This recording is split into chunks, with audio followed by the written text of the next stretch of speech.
Good morning. I've missed everyone, and I am happy to be here reading this morning. I continue with our book, The Western Women's Reader. All right, the lady that we have to hear about today is Mary Hallock Foote, Foote, 1847 through 1938. Mary Hallock, born into a Quaker family, went to school at the Female Collegiate Seminary in Poughkeepsie, and then to the Cooper Union Institute School of Design in New York City.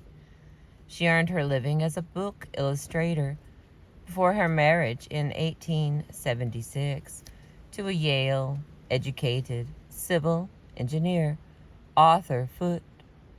Along with other young men after the Civil War, Foote imagined his future in the West, but youthful optimism was tested as the couple moved through a series of mining camps in Leadville, Colorado, in what she termed darkest Idaho, and in the Grass Valley in California.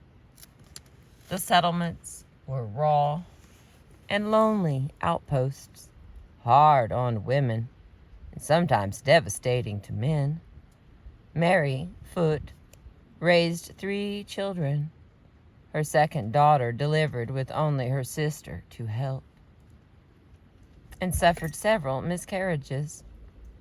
In the 1880s, brought disappointment as her husband's schemes for irrigation ditches failed again and again, and he sank first into depression and then into alcoholism.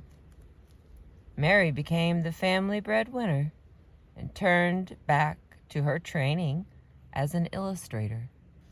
She worked on woodcuts, and she was, from the first, recognized as one of the best designers in the wood. Her stories of miners and ditch diggers held little of the romantic exuberance found in the paintings of Frederick Remington. She focused most often upon the struggles of women and children, and of their lives filled with loneliness and isolation. Her landscapes, she once said, were horizons marked by great black buzzards that seemed to hang in the sky. Mary Hallock Foote felt herself an exile in the West. Helen Hunt Jackson visited her briefly, but she relied most on her passionate friendship with Helena Gilder, wife of the editor of Scribner's magazine. Over a period of 35 years, in 540 letters, she poured out her despair at becoming an artist. Their correspondence was the basis for Carol Smith Rosenberg's essay, The Female World of Love and Ritual, and a source for Carl Diggler's History of the Family, called At Odds, in 1980. Yet, for all her doubt, the substantial canon of her work, 15 titles of fiction and short stories, her work established a literature where women, not cowboys or gamblers, are the center of attention. The effort to make a home is a heroic enterprise in her stories, although that effort is sometimes both disheartening and difficult. Hetty's story is a small gem, at once a frontier romance and an almost mystical rendering of lovers who escape into the dark western night. Pretty Girls is a wry comment on beauty that flowers briefly in the West. Foote's stories and illustrations appeared illustrations appeared in St. Nicholas and Scrivener's magazines. The Rapture of Hetty was published in a collection called In Exile and Other Stories. Hi, babies. Good morning.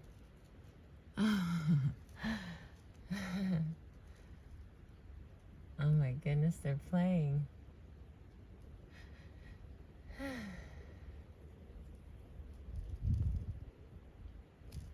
Nothing like seeing two eagles playing in the morning. Take one's breath away. See a lot of pretty things in your life, but nothing like eagles. For me, anyway. All right, back to what I was doing before I saw my friends. The Rapture of Hetty was published in a collection called In Exile and Other Stories, 1894. And Pretty Girls in the West was part of a series published in Century magazine in 1888 and 1889. Both were later published as the Idaho Stories and Illustrations. All right, I'm going to read you some that Mary Halleck Foote wrote from The Rapture of Hetty, from In Exile and Other Stories, written in 1894. Here goes. The Rapture of Hetty. The dance was set for Christmas night at Wallings, a horse ranch, where there were women situated in a high, watered valley shut in by foothills, 16 miles from the nearest town. The cabin, with its roof of shakes, the sheds, the corrals, can be seen from any divide between Packer's Ferry and the Payette. The boys had been generally invited, with one exception to the usual company. The youngest of the sons of Bassett, the pastoral and nomadic house, was socially under a cloud on the charge of having been too handy with the frying pan brand. The charge could not be substantiated, but the boy's name had been roughly handled in those wide, loosely defined circles of the range where the force of private judgment makes up for the weakness of the law. In dealing with crimes that are difficult of detection and uncertain of punishment, he that has obliterated his neighbor's brand or misapplied his own is held as, in the age of tribal government and ownership, was held the remover of his neighbor's landmarks. A word goes forth against him potent as the Levitical curse, and all the people say, Amen. A society's first public and pointed rejection of him, the slight had rankled with the son of Bassett, and grievously it wore on him that Hetty Rhodes was going with the man who had been his earliest and most persistent accuser. Hetty, prettiest of all the bunchgrass bellies, Hetty, prettiest of all the bunchgrass belles, who never reproached nor quarreled, but judged people with her smile and let them go. He had not complained, though he had her promise. one of her promises, nor asked a hearing in his own defense. The sons of Bassett were many and poor. Their stock had dwindled upon the range. Her menfolk condemned him, and Hetty believed, or seemed to believe, as the others. Had she forgotten the night when 2 men's horses stood at her father's fence? The Bassett boys, and that of him who was afterward his accuser, and the other's horse was unhitched when the evening was but half spent, and furiously ridden away, while the Bassett boys stood at the rails till close upon midnight. Had the coincidence escaped her that from this night of one man's rage and another's bliss, the ugly charge had dated? Of these things a girl may not testify. They met in town on the Saturday before the dance, Hetty buying her dance shoes at the back of the store, where the shoe cases, framed in a snug little alcove, were the exhibition of a fit. The boy, in his belled spurs and shapes of goat hide, was lounging, disconsolate and sulking against one of the front counters. She wore a striped ulster, an enchanted garment his arm had pressed, and a pink crocheted tam o' shanter cocked bewitchingly over her dark eyes. Her hair was ruffled, her cheeks were red. With the wind she had faced for 2 hours on the spring seat of her father's dead axe wagon. Critical, feminine eyes might have found her a trifle blowsy. The sick-hearted Bassett boy looked once. He dared not look again. Hetty coquetted with her partner in the shoe bargain, a curly-headed young Hebrew who flattered her familiarly and talked as if he had known her from a child, but always with an eye to business. She stood holding back her skirts and rocking her instep from right to left, while she considered the effect of the new style: patent leather, foxings, and tan cloth tops, and heels that came under the middle of her foot, the narrow toes with tips of stamped leather. Whew, but what a price! More than 1/3 of her chicken money gone for that one fancy's satisfaction. But who can know the joy of a really distinguished choice in shoe leather like one who, in her childhood, has trotted barefoot through the sagebrush and associated only with cold weather or going to town? The Bassett boys tried to fix his strained attention upon anything rather than upon that tone of high society between Hetty and the shiny-haired clerk. He tried to summon his own self-respect and leave the place. What was the tax, he inquired, on those neck handkerchiefs? And he pointed with the loaded butt of his braided leather quirt to a row of dainty silk mufflers, signaling custom from a cord stretched above the gentleman's furnishing counter. The clerk explained that the goods in question were first class, all silk, brocaded, and of an extra size.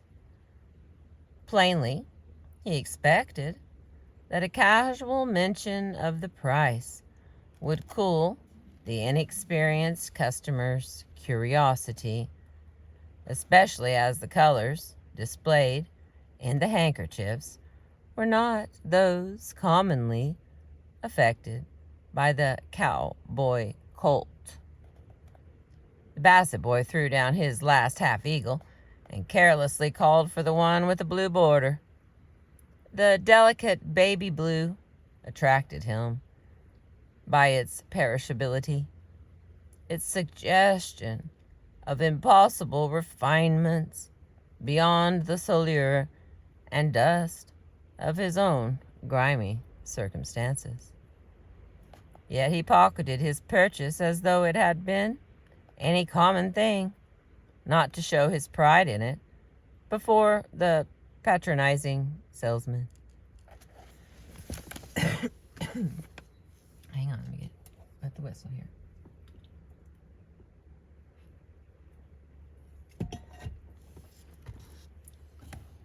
Okay.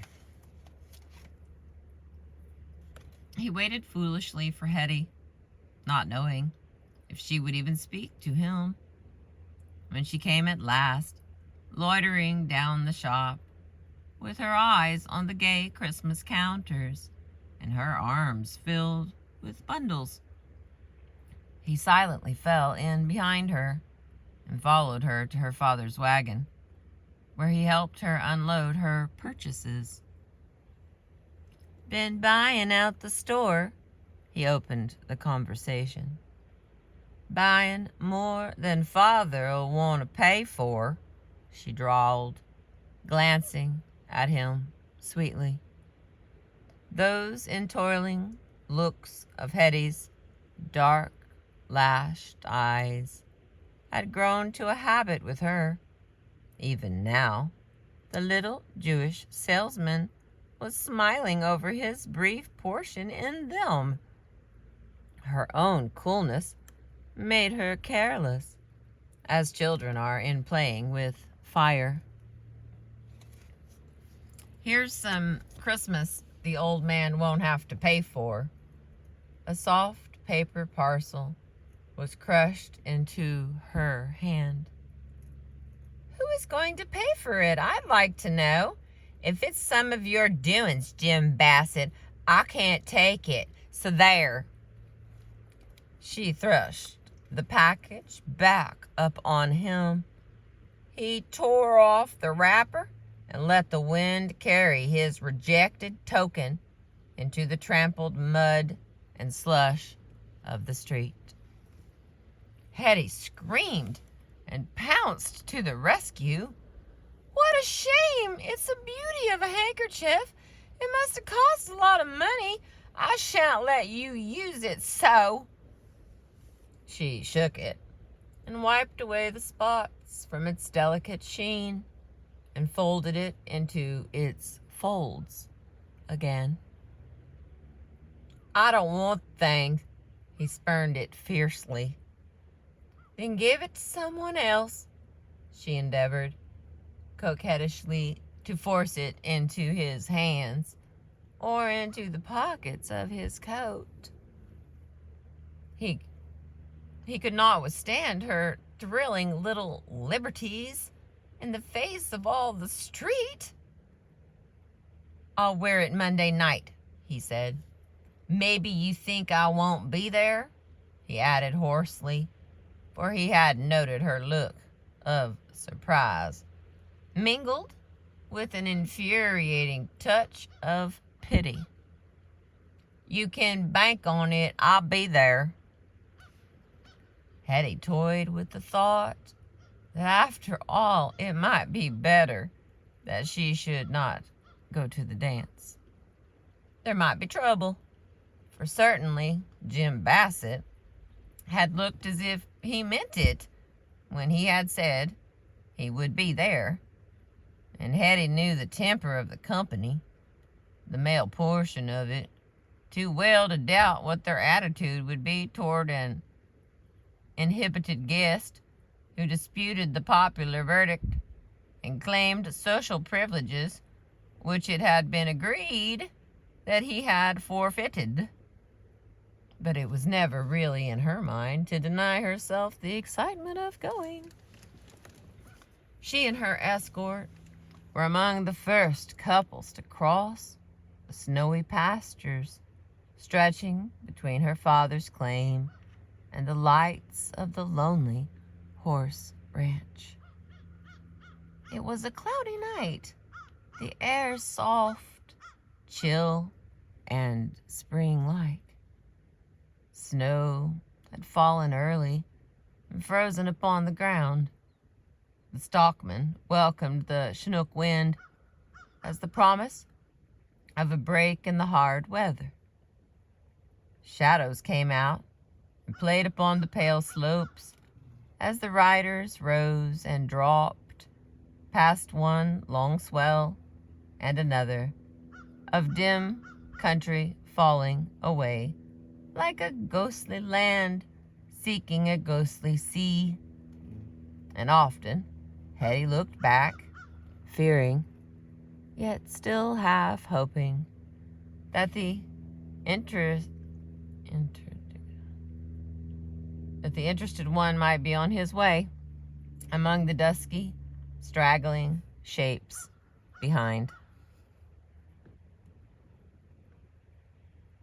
That's not the right word. Anyway, we're going to continue on.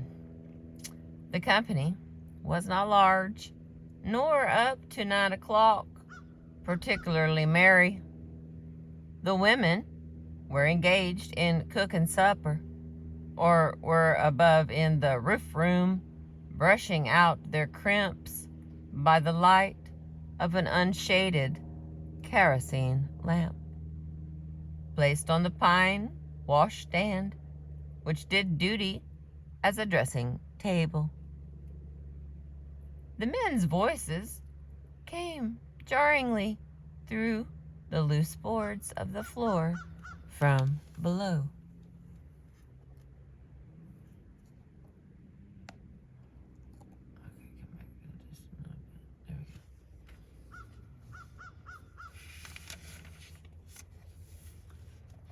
Okay, we're on the last page and a quarter of this story. Then there's more of this lady's writings. She liked words, and sometimes I think I like words, but I mean, this lady, she really liked words. All right, here we go. Together on page 210. About that hour arrived the unbidden guest, and like the others, he had brought his gun. He was stopped at the door and told that he could not come in among the girls to make trouble. He denied that he had come with any such intention. There were persons present, he mentioned no names, who were no more eligible, socially speaking, than himself. And he ranked himself low in saying so. Where such as these could be admitted, he proposed to show that he could. He offered in evidence of his good faith and peaceable intentions to give up his gun, but on the condition that he be allowed one dance with the partner of his choosing, regardless of her previous engagements. This unprecedented proposal was referred to the girls, who were charmed with its audacity, but none of them spoke up for the outcast, till Hetty said she could not think what they were all afraid of. 12 to 1, and that one without his weapon. Then the other girls chimed in and added their timid suffrages. There may have been some twinges of disappointment there, could hardly have been surprise, when the black sheep directed his choice without a look elsewhere to Hetty. She stood up smiling, but rather pale, and he rushed her to the head of the room, securing the most conspicuous place before his rival, who, with his partner, took the place of second couple opposite. "Keep right on," the fiddler chanted, in sonorous cadence to the music. As the last figure of the set ended with Promenade All, he swung into the air of the first figure again, smiling with his cheek upon his instrument and his eyes upon the floor. Hetty fancied that his smile meant more than merely the artist's pleasure and the joy he evokes. "Keep your places," he shouted again, after the Promenade All, a second time, had raised the dust and made the lamps flare, and lighted with smiles of sympathy the rugged faces of the elders ranged against the walls. And neither of the men was smiling. Oh, wait a minute. I skipped something there. Let's go back. The side couples dropped off exhausted, but the tops held the floor, and neither of the men was smiling. The whimsical fiddler invented new figures, which he called off in time to his music, to vary the monotony of a quadrille with two couples missing. The opposite girl was laughing hysterically. She could no longer dance nor stand. The rival gentleman looked about him for another partner. One girl jumped up, then, hesitating, sat down again. The music passed smoothly into a waltz, and Hetty and her bad boy kept the floor, regardless of shouts and protests, warning the trespasser that his time was up and the game in other hands. 3 times they circled the room. They looked neither to right nor left. Their eyes were upon each other. The men were all on their feet, the music playing madly. A group of half-scared girls was huddled, giggling and whispering near the door of the dimly lighted shed room. In the midst of them, Hetty's partner plunged with his breathless, smiling dancer in his arms, passed into the dim outer place, to the door where his horse stood saddled, and they were gone. They crossed the little valley known as 7 Pines. They crashed through the thin ice of the creek. They rode double 16 miles before daybreak. Hetty, wrapped in her lover's slicker, with the blue-bordered handkerchief, her only wedding gift, tied over her blowing hair.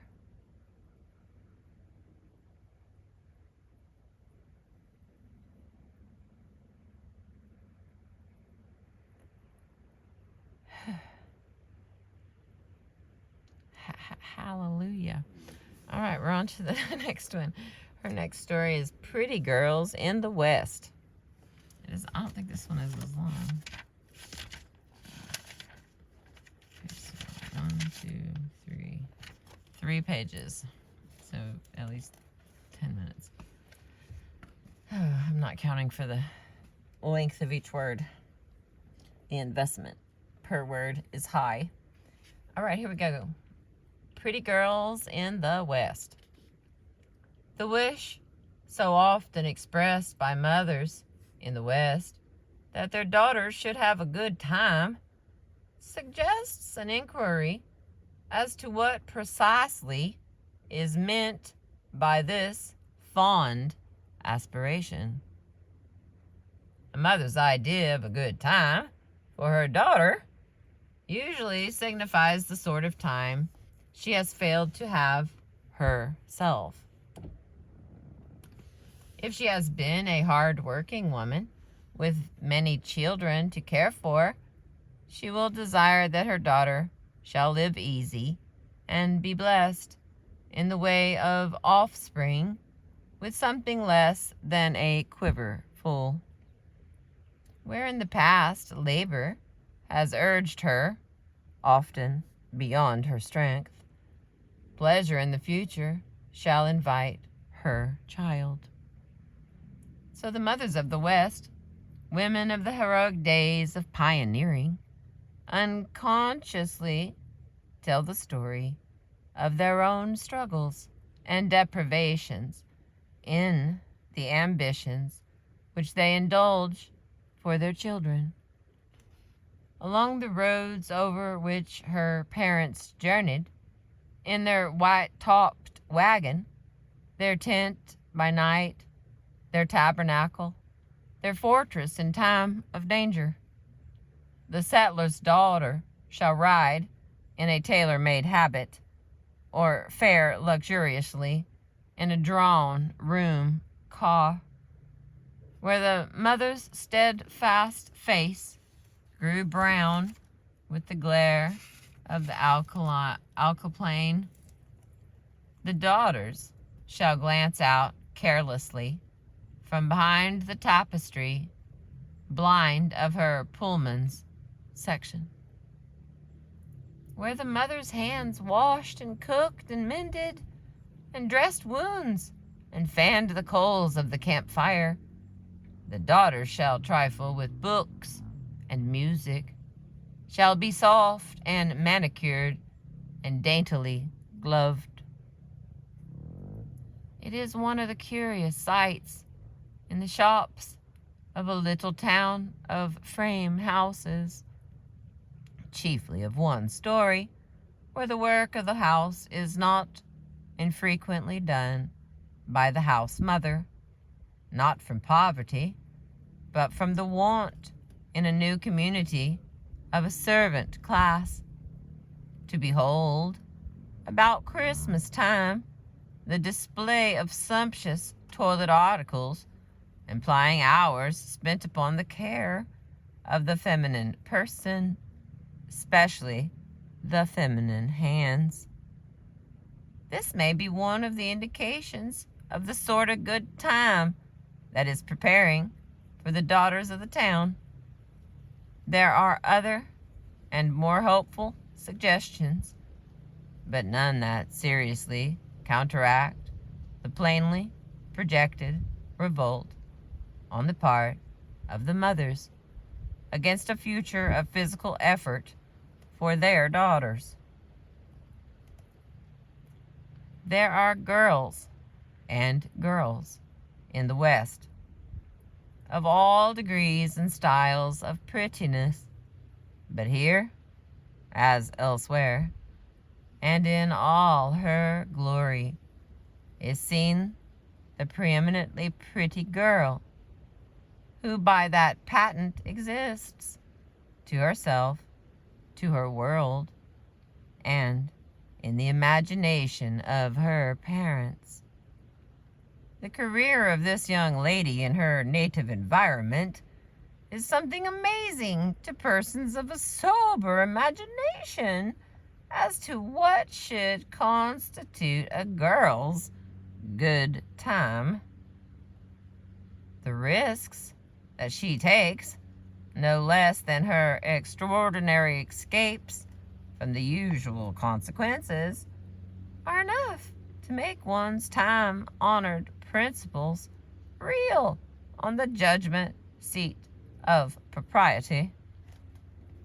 It is true, she does not always escape, but she escapes so often that it is quite impossible to draw any wholesome deductions from her.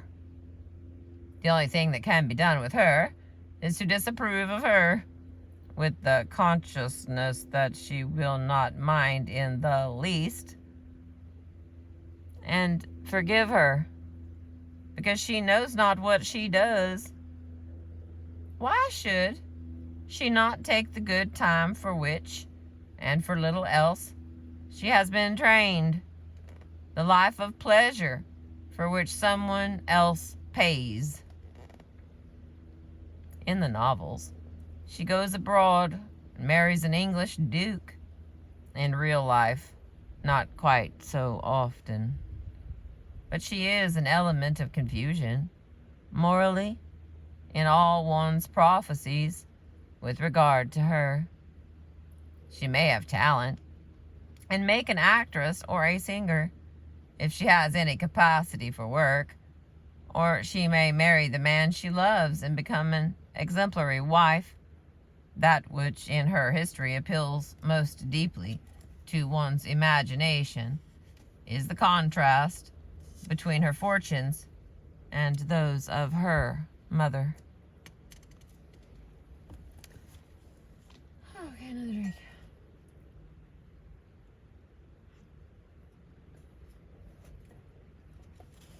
I'll have to admit I had never thought of it that way. All right, we're on page 213. We're getting there. Stay with me, please. Don't leave me. All right.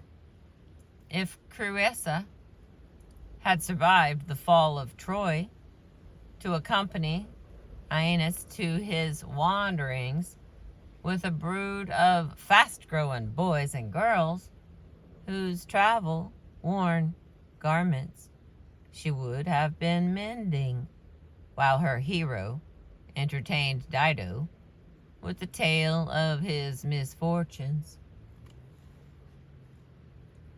it is not unlikely that that much-tried woman would have had her ideas as to those qualities in her sex that make for a good time, and those which mostly go to supply a good time for others. And we may be sure that in planning the futures of the Misses Aeneas, she would not have chosen for them the virtues that go unrewarded. Rather shall they sit, white-handed and royally clad, and turn a smiling face upon some eloquent adventurer, who shall not be, in all respects, a copy of Father.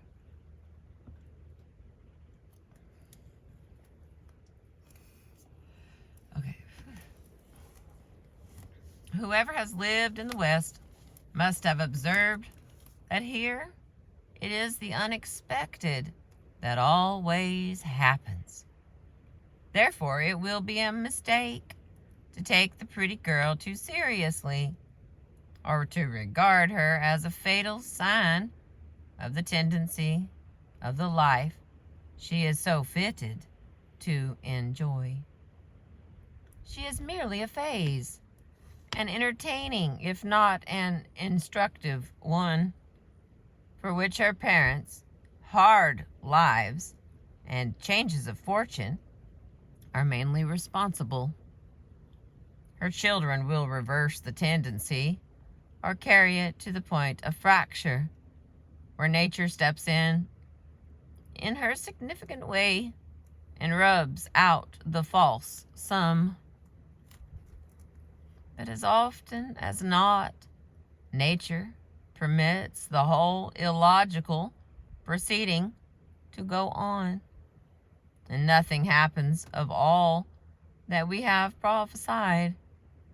We see that the fountain does rise higher than its source, that grapes do grow upon thorns and figs upon thistles, on some theory of cause and effect unknown to social dynamics. The pretty girl from the East is hardly enough of a rusher to please the young Western masculine taste, but there will not be wanting pilgrims to her shrine. Her Eastern hostess will be proud of the chance to demonstrate that she isn't at all the same sort of pretty girl as her sister of the West. It is the shades of difference that are vital, and she would receive an almost pathetic welcome at the hands of her young countrymen stranded upon cattle ranches or in railroad or mining camps, or engaged in hardy attempts of one sort or another where there is room for feminine sympathy.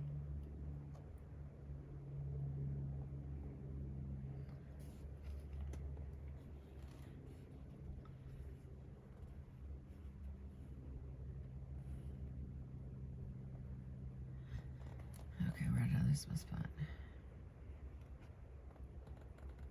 Oh, there it is.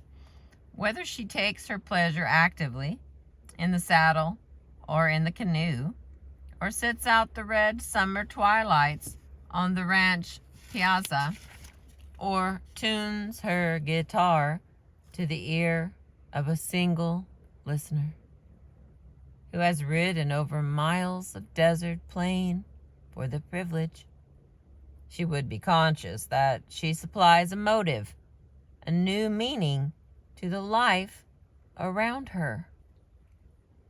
All this is very dangerous. She is in a world of illusions. She is in a world of illusions, capable of turning into ordeals for those who put them to the proof. Ordeals for which there has been no preparation in the life of the pretty girl. Even the ordeal of taste is not to be despised. Taste, which environs and consoles, and unites and stimulates women in the East, and which disunites and tortures and sets them at defiance one with another in the West.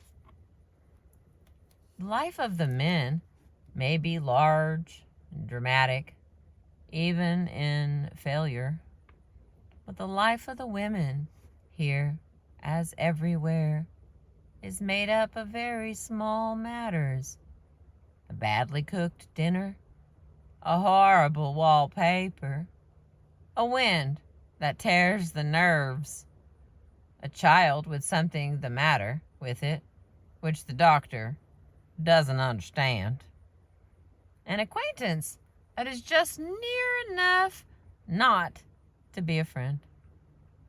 It is the little shocks for which one is never prepared, the little disappointments and insecurities and failures and postponements, the want of completeness and perfection in anything, that harrows a woman's soul and makes her forget too often that she has a soul.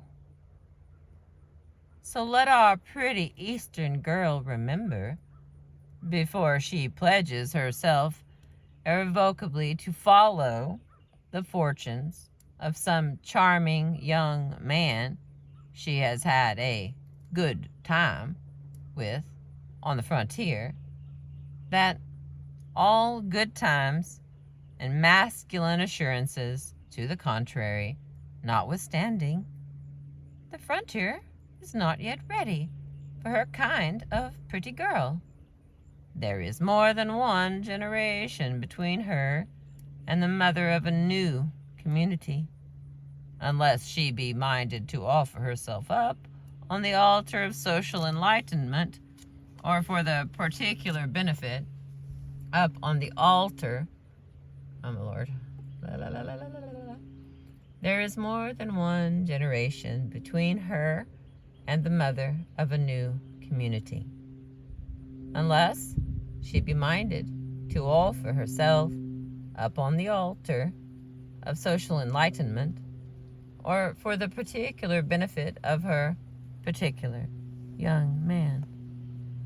This is a fate which will always have a baleful fascination for the young woman who is capable of arguing that If the frontier be not ready for her, the young man is. The pity of it is that these young gentlemen always will pick out the pretty girl, when a less expensive choice would be so much more serviceable and fit the conditions of their lives so much better. But they are all potential millionaires. These energetic dreamers, they do not pinch themselves in their prospective arrangements, including the prospective wife. Between them both, the girl who expects to have a good time and the young man who is confident that he can give it to her, there will probably be a good deal to learn. And that was the end of that. Oh, there's a picture of her. Holy cow. Alright, let's try this. See what happens here. Okay, so there's her name. Let's back out. Come on. Can you see her? She's standing by the water holding the baby. I'm going to close that so I can show you the cover in case you're just wanting one of these. So there's all kinds of them with all different people's writings in them. Oh, it's a little too much for pulling that one. Okay. The next one will be Helen Hunt Jackson, and we're on page 217. And I have really been enjoying this. I do not read ahead, so that way I stay as equally entertained and also make mistakes, because Cruz said I like making mistakes. I appreciate you. Thank you for being with me today. Remember to like and subscribe. Have a beautiful day.